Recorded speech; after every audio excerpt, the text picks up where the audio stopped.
Good evening. Schapelle Corby and some of the Bali Nine are set to apply to return home to serve out their time. Indonesia and Australia struck a prisoner exchange deal at a top-level meeting today in Bali. Indonesia wants the deal signed by September, but the federal government says there are some sticking points. I would add a note of caution, and that is that both countries, despite any agreement, would have to domestically implement the arrangements agreed to.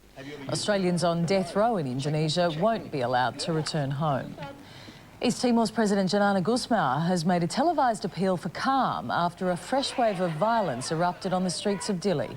International peacekeepers, including Australian soldiers, have been struggling to control thousands of protesters.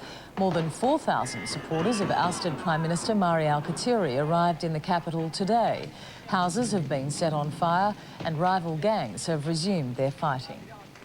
Another Australian has been shot in Thailand, the second in a fortnight. 22-year-old Lee Birkinshaw from Wagga in New South Wales was shot in the stomach in an area known as the world's gemstone capital southeast of Bangkok. He's lost his spleen and is having surgery to remove the bullet.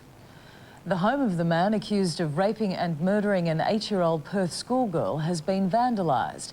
Vandals smashed windows of the Canning Vale house where 21-year-old Dante Arthurs lived with his parents. Arthurs has been remanded in custody, charged over the killing of Sofia Rodriguez Uritea Sue at a shopping centre. Police have appealed to the public to let him have a fair trial, again insisting he was not one of the 10-year-old murderers of English toddler James Bolger.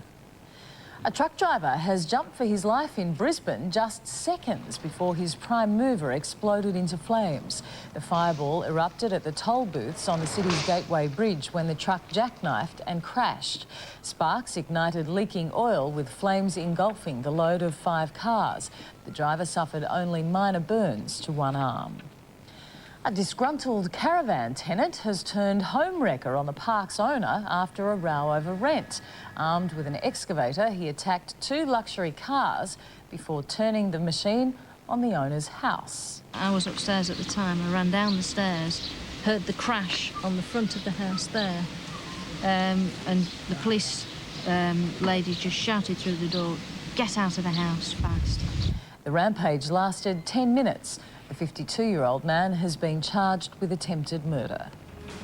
And looking at tomorrow's weather, a shower or 2 in Cairns and Brisbane, the same in Sydney, 19 degrees, wet in Melbourne, tops of 15, showers forecast in Perth, 19 degrees the top, a few clouds in Broome and 29, and a warm 31 degrees in Darwin with the chance of a shower. And that's 7 News to Now. I'm Chris Barth.